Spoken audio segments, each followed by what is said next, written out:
kedua koleris, yang ketiga melankolis, yang keempat adalah flegmatis. Semua manusia di dunia ini pasti memiliki salah satu temperamen yang paling dominan dari keempat temperamen ini. Saya ulang sekali lagi. Seorang bayi yang baru lahir, dia sudah langsung mewarisi salah satu temperamen yang paling dominan di dalam dirinya. Dari keempat temperamen ini. Termasuk Bapak, Ibu, dan saya. Karena ini bawaan turunan. Nah, saya mau jelaskan kepada Bapak Ibu, di mana kelebihan dan kelemahan dari keempat temperamen ini, dan tolong Bapak Ibu nanti sambil mengevaluasi diri masing-masing. Sifat-sifat ini yang paling dominan di dalam diri Bapak Ibu yang mana? Ya, jadi bawa ke dalam diri. Penjelasan saya ini, lalu nanti Bapak Ibu akan menemukan, wow, saya kelihatannya temperamen dasar saya, ya temperamen atau karakter dasar saya ini. Karena ini penting, ya penting. Karena saya katakan tadi, hubungannya dengan konflik, seringkali karena kita tidak memahami temperamen dasar kita, ya kita menjadi sumber konflik. Ya, nah, temperamen ini juga sangat berhubungan erat nanti dengan bicara masalah kerjasama tim, baik di keluarga, pekerjaan, usaha bisnis pelayanan. Temperamen ini juga sangat berhubungan dengan apa? Bagaimana melakukan konseling orang lain. Temperamen ini juga sangat berhubungan dengan hubungan kita suami istri, bangun rumah tangga. Bahkan berhubungan juga temperamen dengan apa? Bagaimana kita bekerja satu tim di dalam pelayanan, dalam pekerjaan, perusahaan, dan bisnis. Temperamen ini juga sangat berhubungan dengan bagaimana cara kita mengembalakan jemaat, menginjili, bahkan memuridkan, memimpin orang lain. Nah, saya akan jelasin kelebihan dan kelemahan dari setiap temperamen ini, dan tolong Bapak Ibu lihat mana yang lebih dekat dengan sifat-sifat Bapak Ibu, dan harus objektif, harus objektif. Jangan Bapak Ibu menangkis di hati dan pikiran. Waktu saya jelaskan nanti sisi negatifnya, jangan ada di antara kita yang langsung menangkis. Bukan itu, orang lain. Itu buang dulu. Tapi mari kita objektif menilai diri kita sendiri. Kita mulai sekarang. Temperamen yang pertama sanguin. Bapak Ibu perhatikan. Ya, di sini ada tanda positif. Berarti ini adalah kelebihan. Kelebihan temperamen sanguin. Satu, hangat dan bersahabat. Artinya apa? Senang menciptakan relasi dengan orang lain. Ini positif. Maka kalau dia bertemu dengan orang baru, dia berusaha menciptakan suasana supaya dia diterima oleh orang lain, dan bahkan dia juga bisa menerima orang lain. Itu kelebihannya. Yang pertama. Yang kedua, kelebihan yang kedua, orang sanguin. Ya. Dalam hal ini dikatakan berbelas kasihan. Cepat sekali tersentuh perasaannya kalau melihat orang sedang dalam keadaan sedih, sakit, bahkan kekurangan. Itu langsung cepat itu. Muncul empati di dalam dirinya untuk menolong orang itu. Ini kelebihan yang kedua. Yang ketiga, responsif. Artinya mudah, gampang, ya, memahami orang lain. Dan semudah itu juga bisa dia menerima orang lain. Jadi orang sanguin ini senang bergaul. Yang berikutnya antusias, artinya apa? Orangnya semangat. Semangat. Dalam melakukan, mengerjakan apapun juga. Semangat. Disuruh dia jadi MC. Wah, saya mau, siap. Apalagi, bahkan kadang-kadang nggak dijadwalin, nggak disuruh pun dia minta sama Pak Pendeta. Pak, Bu, game balang. Saya aja yang malahan minggu depan ya. Saking antusiasnya. Kelebihan yang berikutnya, ramah. Ramah. Artinya apa? Selalu lebih dulu menyapa orang lain. Pagi, siang, malam. Itu kelebihan. Kelebihan berikutnya, orang sanguin. banyak bicara. Maka orang sanggup ini cocok banget menjadi juru bicara. Bahkan menjadi pembicara hebat, pengkhotbah hebat, MC, cocok banget dia. Itu kelebihannya orang sanggup.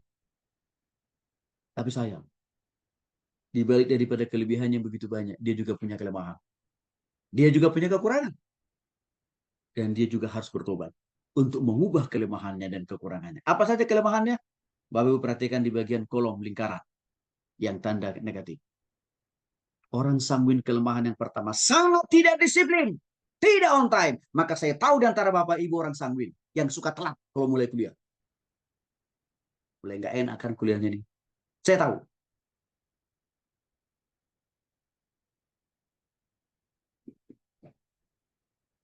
Orang yang tidak on time, orang yang suka telat, itu orang sanguin. Dan itu dosa terbesar. Kelemahan terbesar orang sanguin. Dan di antara Bapak Ibu itu ada banyak. Yang suka-suka telat lah kuliah. Masuk kuliah. Udah masuknya telat. Keluarnya duluan. Itu orang sanguin. Jadi orang sanguin dalam hal masalah kedisiplinan rendah. Gak bisa menjadi teladan.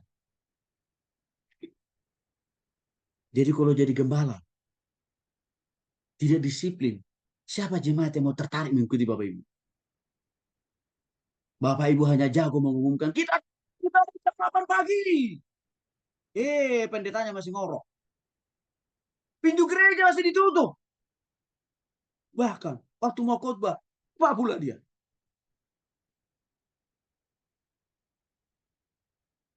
Gimana apa? Muncul konflik. Di antara dari jemaatnya kita, ini Pak Pendeta, Bu Pendeta hanya bisa ngomong. Hanya bisa khotbah doang.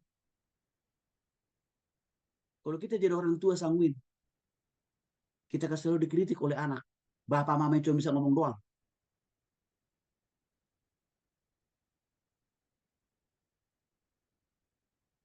Tidak disiplin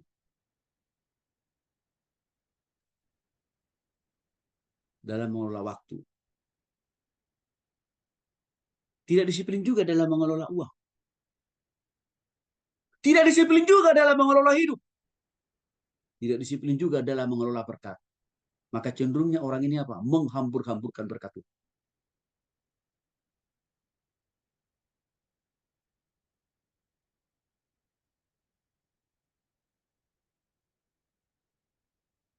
Saya berharap Bapak Ibu makin paham nih.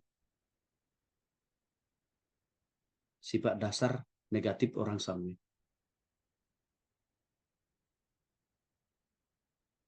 Emosinya tidak stabil. Gampang mengalir. Gampang tersinggung. Gampang kepahitan. Gampang balas dendam.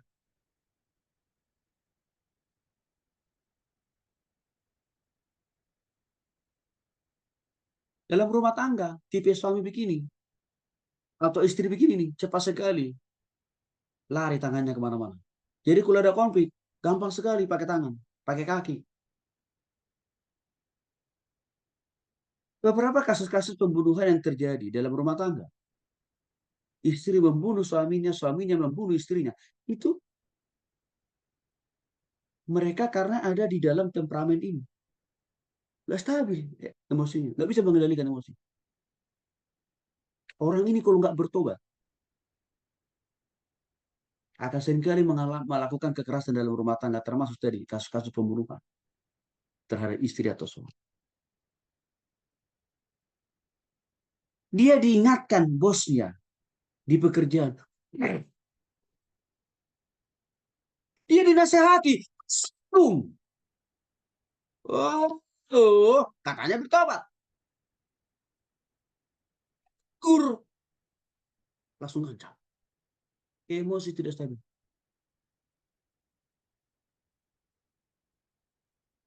Kelemahan yang ketiga apa? Tidak produktif. Artinya apa? Orang ini hanya suka janji, janji, janji, tapi omong kosong. Dari jutaan janji yang disampaikan kepada Tuhan dan juga kepada sesama, gak ada satupun yang dilakukan. Karena motonya dia, lagu kesukaannya dia adalah janji yang palsu. tidak produktif. Menjengkelkan kalau punya suami atau istri. Tipe sanguin yang belum bertobat. Menjengkelkan. Membosankan. Menjengkelkan kalau kita punya gembala, pendeta, pemimpin yang seperti ini. Kalau belum bertobat.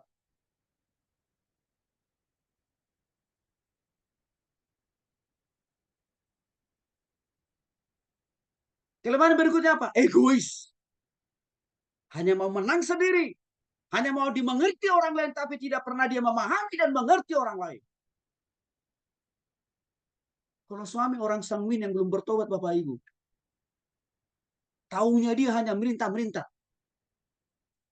Merintah-merintah istri dan anaknya, tapi dia tidak pernah memberikan contoh, bahkan dia tidak pernah memberikan model.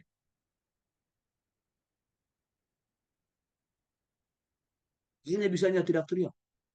Hanya bisanya ngomong. Tapi nol dalam perbuatan, nol dalam action. Egois. Tahukah Bapak Ibu saya sebutkan tadi, suami yang saya katakan tadi. Itu suami egois itu. Nah, kalau kami lagi PA dengan suaminya, saya sikat. Lalu sama istri, ini sama anak. Kalau suami justru lebih banyak menuntut daripada memberi kepada istri dan anak saya. Saya tahu itu orangnya temperamennya sanguin. Jadi membina orang, melayani orang, Bapak Ibu, kita harus tahu temperamen kita apa dan temperamen orang itu. Karena ketidaktahuan kita tentang temperamen kita dan orang kita lain. Sehingga apa? Seringkali selama ini kita banyak konflik, tapi kita tidak tahu cara menyelesaikannya. Dan juga kita tidak tahu akar konflik.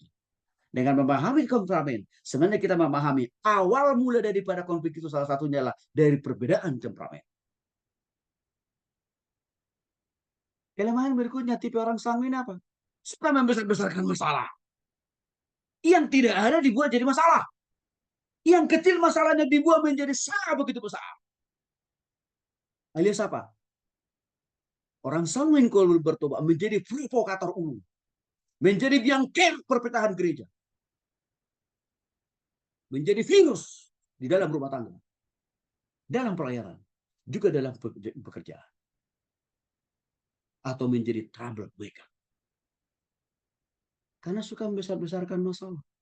Kalau orang ini menghadapi konflik, Bapak Ibu, jangan berharap dia akan cepat-cepat ngaku dosa dan bertobat. Tapi dia akan selalu katakan, Anda yang salah. Kenapa Anda buat begini begitu? Tidak berbuat seperti itu, saya nggak mungkin membalas. Gitu tipe orangnya. Maka kalau Bapak Ibu sering begitu perilakunya, berarti Bapak Ibu orang sanguin yang belum bertobat. Sulit mengakui kesalahan. Sulit bertobat. Gampangnya mempersalahkan orang lain. Menghakimi, menjolimi orang lain. Ini yang dilakukan oleh Adam kan. Waktu Tuhan tanya kepada Adam, kenapa engkau makan buah terlarang? Apa dikatakan oleh Adam? Dia langsung mempersalahkan Hawa istrinya kan. Bukannya tobat. Perilaku itu juga dialami oleh, dimiliki oleh para pria dan wanita yang khususnya punya temperamen sanguin. Dan di antara Bapak Ibu pernah salah komunikasi dengan saya, tapi sampai sekarang nggak pernah minta maaf orang itu.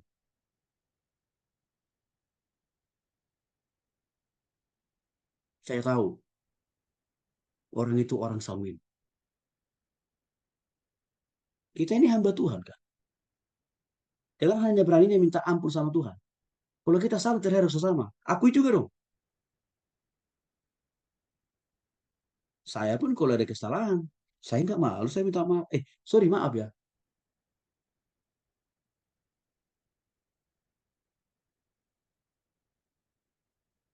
Bapak Ibu punya temperamen sanguin, kelebihanmu banyak. Tapi kelebihanmu yang begitu banyak itu bisa rusak. Kalau engkau tidak bertobat dalam hal masalah kekurangan dan kelemahan yang sudah saya jelaskan. Kita masuk ke temperamen yang kedua, kolerik. Kelebihannya, yang pertama di sisi yang paling luar. Berkemauan keras. Orang kolerik itu Bapak Ibu. Kalau dia sudah punya target, harus tercapai. Bagaimanapun prosesnya, jalannya, naik gunung, turun gunung, harus tercapai. Maka orang kolerik, kalau ada tantangan, justru menjadi pendorong baginya untuk maju. Bukan lari dari kenyataan. Maka kalau orang kolerik menghadapi masalah, kalau orang kolerik salah, dia nggak sungkan mengakui kesalahannya. Dia nggak malu untuk mengatakan saya minta maaf, saya mau berubah.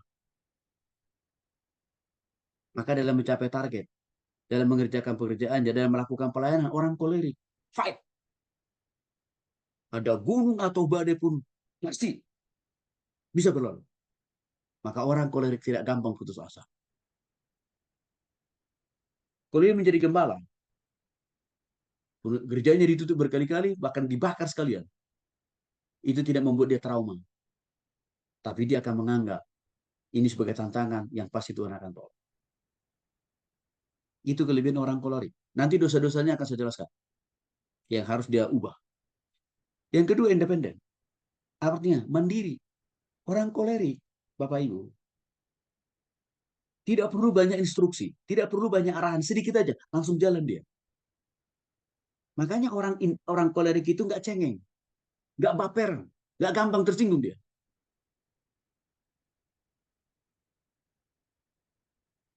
Jadi kalau mau bekerja, kalau mau mau melayani orang kolerik, mengembangkan orang kolerik, jangan terlalu banyak digurui. Kasih aja dia arahan, bimbingan, lalu target. Udah jalan dia. Ketiga, kelebihan orang kolerik. Dia punya cita-cita yang jauh ke depan atau punya visi yang sangat amat jauh.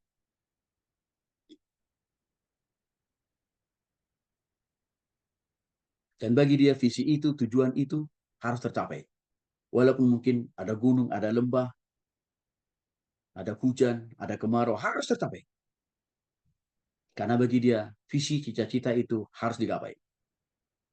Tidak boleh hanya sekedar menggantungkan di atas langit, lalu menatapi cita-cita itu kapan dia turun ke bumi. Enggak.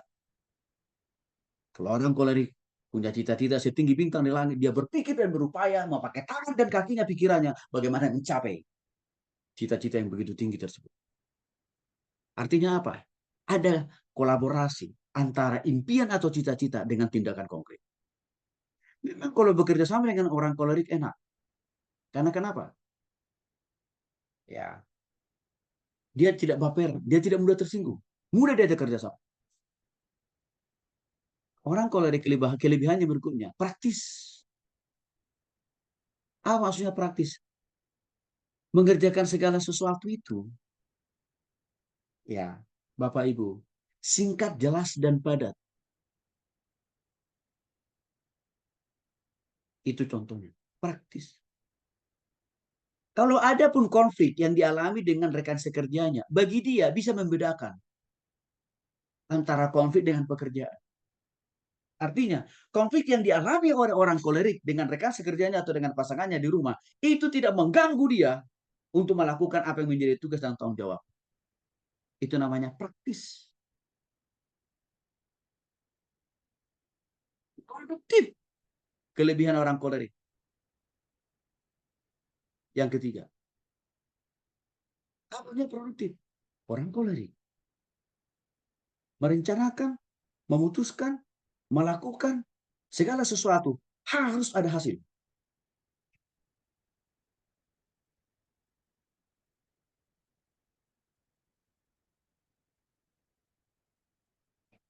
Contoh, saya ini termasuk orang kolerik. Kalau saya mau jalan-jalan ke sebuah tempat, saya harus berpikir keras. Kalau saya jalan ke suatu tempat itu, apa tujuannya? Apa yang akan saya hasilkan nanti setelah pulang dari tempat itu?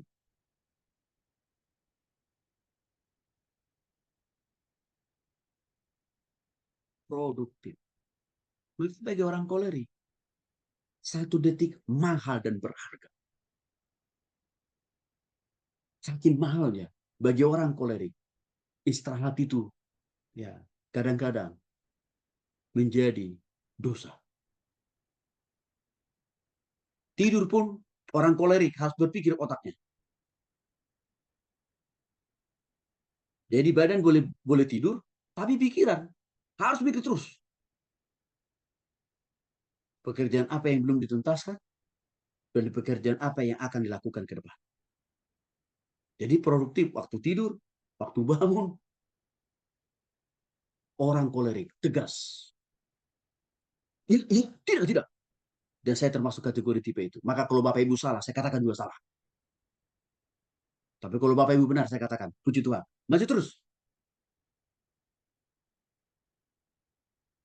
Dan firman Tuhan mengajarkan kita, katakanlah ya kalau ya, katakan tidak kalau tidak. Di luar daripada itu, simbolis yang menguasai kita. Orang kolerik nggak bisa diajak kompromi dalam berbuat dosa. Tapi diajak kerjasama untuk menghasilkan sesuatu. Oh, senang dia. Orang kolerik, dia adalah seorang pemimpin yang handal. Kalau kita berkaca siapa orang kolerik dalam Alkitab, Paulus. Dia sudah sakit di dalam tubuhnya dengan duri dalam daging, tapi dia tetap melayani Tuhan. Dia seringkali makan tidak makan, minum tidak minum, tapi dia fight melayani Tuhan.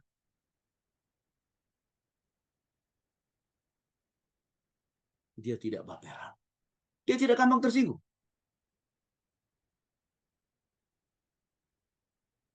Tadi saya lupa. Orang orang sanguin, dia tokoh Alkitab orang sanguin itu banyak. Contohnya siapa? Petrus. Petrus itu karakter dasarnya sanguin. Terbukti terlihat dari mana? Orang sanguin kan responsif kan Bapak Ibu kelebihannya. Tapi kadang-kadang nggak dipikirin dulu. Udah langsung dijawab. Contoh kasusnya. Waktu Tuhan Yesus berkata kepada Petrus. Petrus, pengen kau sungguh-sungguh mengasihi aku? Yes. Itu jawaban Petrus kan. Kalau Tuhan tanya lagi yang kedua kali. Petrus, benar kau sungguh-sungguh mengasihi aku? Lah iyalah Tuhan. Lagi-lagi dia nggak mikir panjang. Kenapa Tuhan Yesus harus bertanya lebih dari 2 kali? Langsung jawab aja. Sampai Yesus bertanya untuk yang ketiga kali. Petrus, kau sungguh-sungguh mengasihi aku? Mulai gak mikir dia. Lu kok kenapa sampai 3 kali Tuhan bertanya dengan pertanyaan yang sama? Tapi lagi-lagi Petrus menjawab begitu antusias. Apa yang terjadi Bapak Ibu? Jawaban Petrus tadi omong kosong. Karena terbukti apa? Dia langsung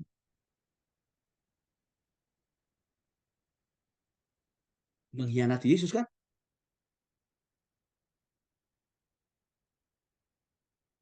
Langsung mengkhianati Yesus kan dia. Langsung tidak mengakui Yesus itu. Gurunya. Waktu dia ditanya oleh orang-orang Farisi. Itu contoh. Tokoh Alkitab orang sanguin. Ya, dia punya kelebihan tapi punya kelemahan. Apa kelemahan orang kolerik? Satu, dingin. Ini harus diubah dan bertobat. Dingin itu artinya apa? Bukan kulkas. Dingin itu artinya apa? Ya, tidak langsung terbuka dalam sebuah komunitas yang baru. Tidak cepat bergaul dengan orang baru. Saya sebelum bertobat, saya orangnya sangat begitu cool. Dan gampang bersosialisasi dengan orang baru. Tapi setelah saya bertobat pada Kristus, siapapun, dimanapun, saya selalu responsif. Apa? Membangun relasi dengan orang. Jadi Bapak Ibu, kalau kita itu tertutup, dingin itu kan tertutup ya. Eksklusif. Kerugian. Kita nggak punya relasi, kita nggak punya teman. Orang nggak bisa mengenal kita. Akibatnya apa? Ya orang nggak melihat ada sesuatu hal yang bisa kita lakukan kepada orang lain kan gitu. Kelemahan orang kolerik yang harus diubah dan harus bertobat cepat puas diri. Artinya apa? Kadang-kadang kelemahannya, kalau sudah sampai target, sudah mencapai satu target, udah langsung merasa udah cukup lah. Nggak perlu lagi melakukan hal yang lain. Nggak perlu lagi mengerjakan yang lain. Nggak perlu lagi target yang lain. Dulu saya sebelum bertobat, ini saya punya banget. Tapi sejak saya bertobat Bapak Ibu, enggak. Kalau saya sudah mendapatkan satu target, saya langsung selalu berpikir target kedua, ketiga, keempat, kelima. Itu sudah saya taruh dalam pikiran saya. Makanya waktu saya lagi ambil kuliah program doktoral, teman-teman saya pada bingung. Pak Tony, sudah doktor, ngapain lagi ambil kuliah doktor? Dia bilang. Saya bilang, saya masih punya visi lain, saya masih punya target lain. Jadi artinya apa? Orang kolerik tidak boleh cepat berpuas diri. Karena hidup ini masih cukup panjang kali lebar. Kelemahan orang kolerik kalau dia belum bertobat, ceroboh. Artinya apa? Kurang teliti. Karena tadi terlalu oriented pada hasil. Sehingga tidak melihat proses. Jadi orang kolerik harus perlu bertobat dalam hal masalah ceroboh dengan cara apa? Harus teliti. Jangan jangan hanya sekedar yang penting selesai. Kelemahan orang kolerik berikutnya yang belum bertobat nih, dominan. Dominan dalam artinya apa? Suka menguasai keputusan orang, pemikiran orang, bahkan apa? Kedudukan orang. Bahayanya Bapak Ibu, kalau istri dominan, kecenderungannya dalam rumah tangga. Kalau istrinya dominan, kecenderungan dalam rumah tangga, besar konfliknya terjadi. Karena kenapa? Kadang-kadang karena istrinya belum bertobat kan, lagi-lagi temperamennya kolerik. Dia bisa nanti menggantikan posisi suaminya. Bahkan dia bisa membuat suaminya menjadi takut istri.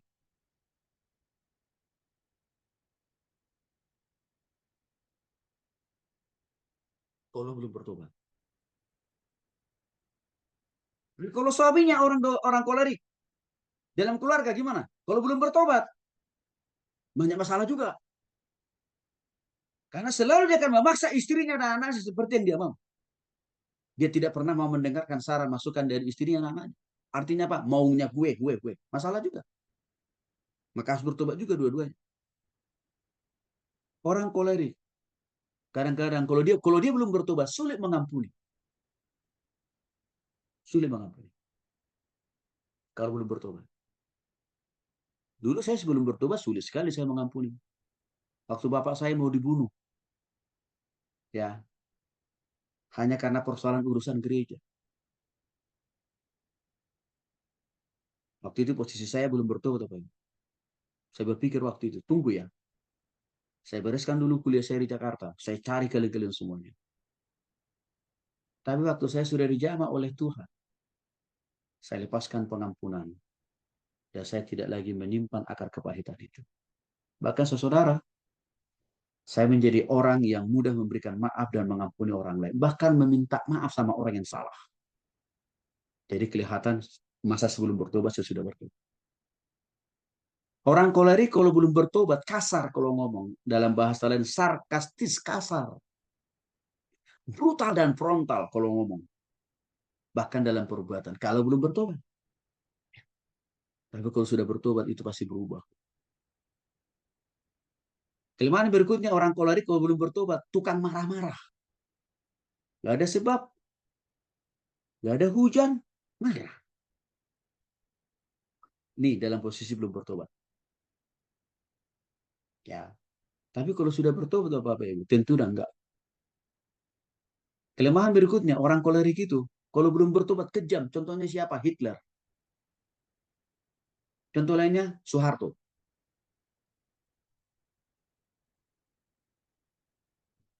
Yang banyak membunuh, menghabisi orang.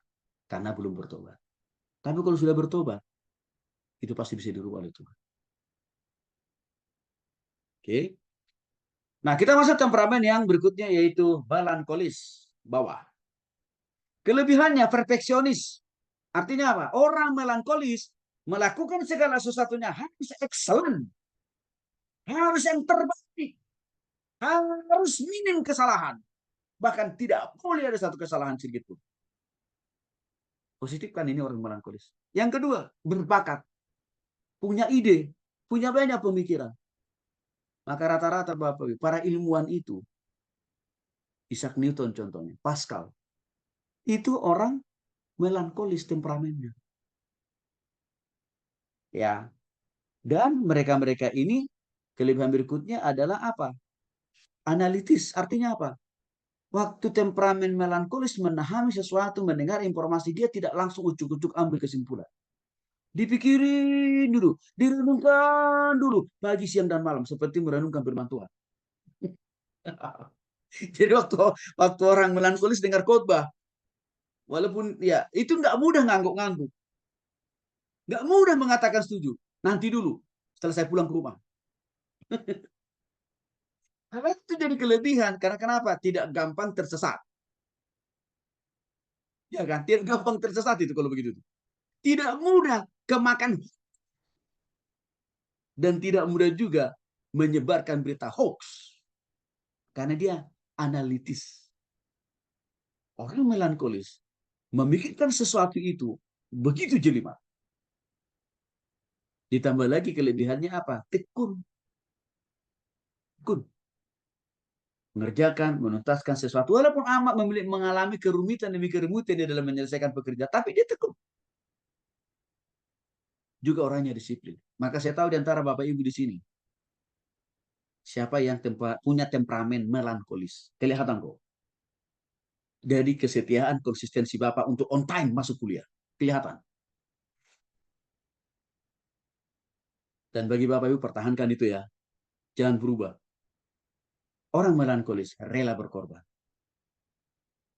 Waktu, tenaga, pikiran, dan uang. Begitu mudah terenyuh dia punya perasaan. Ya, waktu melihat keadaan orang lain sedang mengalami kesusahan dan kesulitan. Kelebihannya banyak orang melankolis. Di Alkitab, siapa tokohnya? Musa. Musa itu punya temperamen orang melankolis. Itu terlihat waktu dia menangani kasus-kasus di dalam kehidupan bangsa Israel. Dia nggak bisa gampang percaya sama orang lain. Maka dia setiap perkara yang dialami, setiap orang rumah tangga dia sidang sendiri.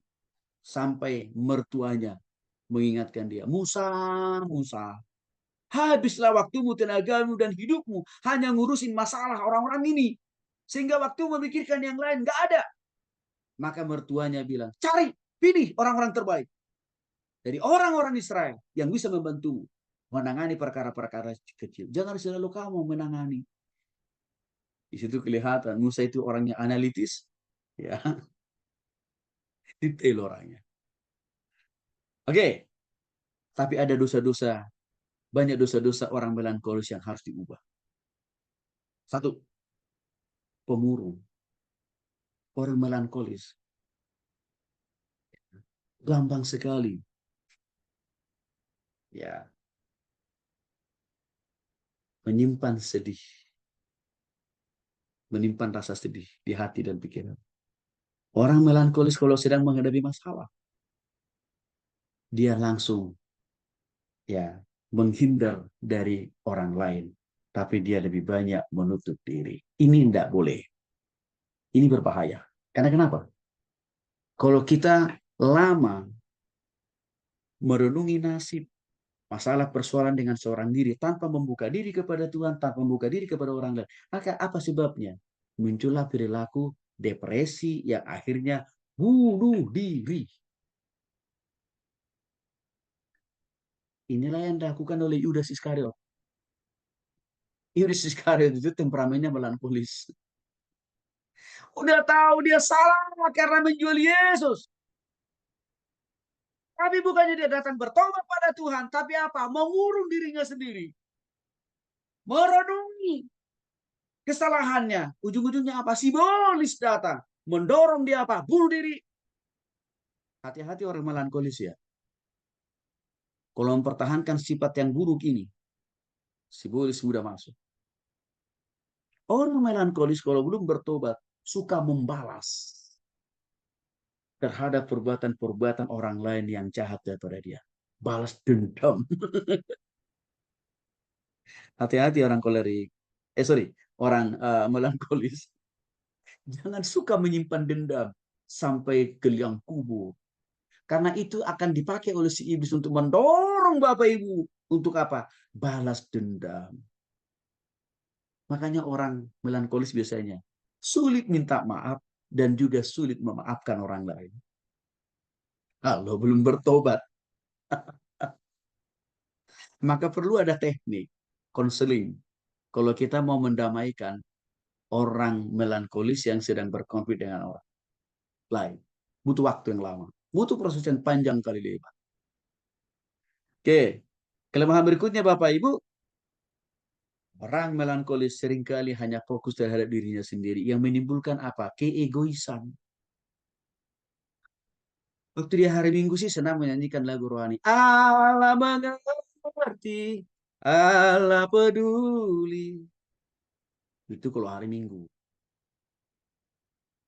Tapi kalau hari Senin, Selasa, Rabu, Kamis cuma satu, lagunya beda.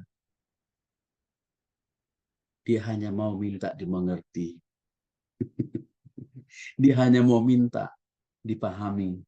Dia hanya mau diperhatikan.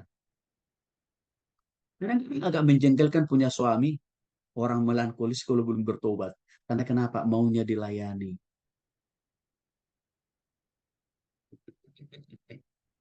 Oke, udah makin masuk ya Bapak Ibu ya. Jadi berkacalah kita sekarang. Kalau kita maunya dilayani, mau makan tidak mau ambil sendiri. Padahal istri sudah masak, sudah taruh di meja makan, tapi apa? Ma, suapin dorong.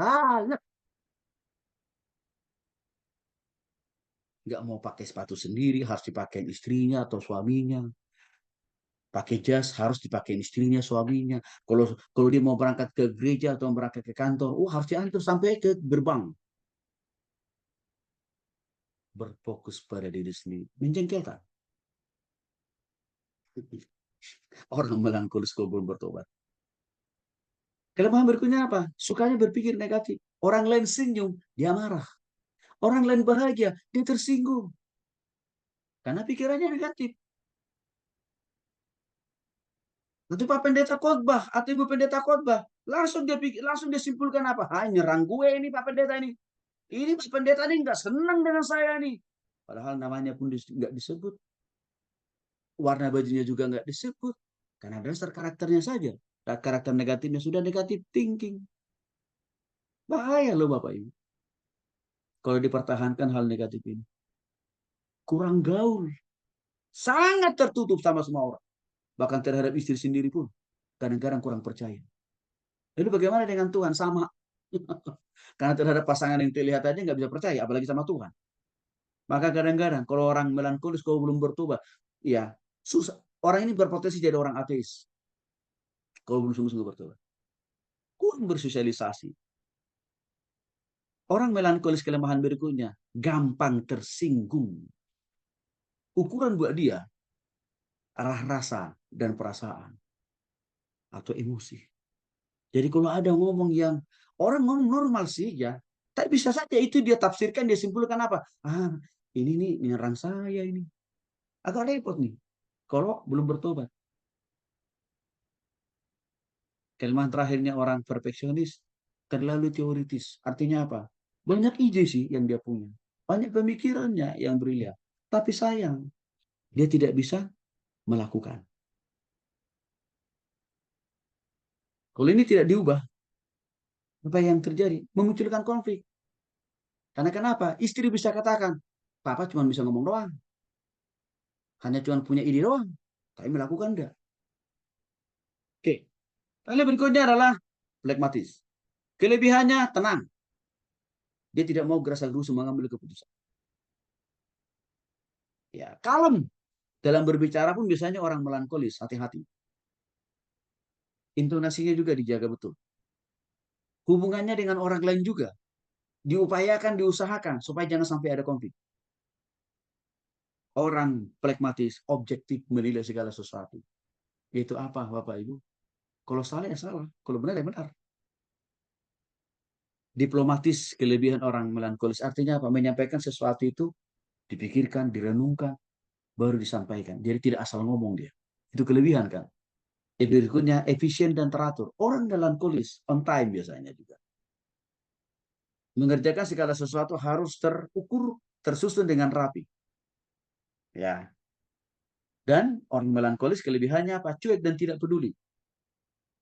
Ya. Cuek dan tidak peduli. Artinya begini Bapak. Dia tidak langsung menyimpan sesuatu atau menafsirkan atau menyimpulkan sesuatu dari apa yang dia lihat itu dengan negatif. Enggak. Banyak kan orang ya terlalu mudah menyimpulkan sesuatu itu, kesimpulannya salah pula. Akibatnya apa? Salah berpikir, salah bertindak, salah melakukan segala sesuatu. Dampaknya kemana-mana makin bertambah salah. Orang pragmatis, praktis suka humor. Jadi kalau kita bekerjasama dengan orang pragmatis, Bapak Ibu pasti nggak tegang. Karena dia senang menciptakan humor. Dan orang pragmatik dapat diandalkan karena dia punya potensi. Tapi ada dosa-dosa yang harus diubah. Orang pragmatis. Jangan terlalu pelit atau kikir.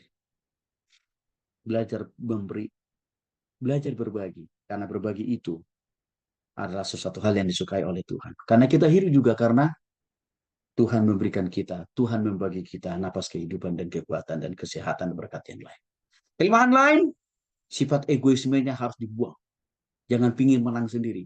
Jangan hanya pingin dimengerti dan dipahami orang lain, tapi harus belajar memahami orang lain juga. Ya, kelemahan berikutnya kadang-kadang orang flekmatis kurang dorongan melakukan sesuatu kecuali didorong-dorong. Ya, maka ketahuan di antara Bapak Ibu yang punya temperamen flekmatik. Ketahuan banget. Dari mana? Pak Tuan bisa tahu. Udah berbulan-bulan bahkan udah bertahun-tahun tugasnya nggak pernah dikirim ke saya. Udah berbulan-bulan, udah bertahun-tahun pernah dikirim. Kapan lulusnya? Jadi ketahuan di antara Bapak Ibu orang flekmatik. Oke. Suka menunda-nunda bekerja. Karena dia punya moto, hari esok masih ada. Ya, hari esok masih ada. Tapi belum tentu hari esok kita masih hidup. Pahami Bapak Ibu itu.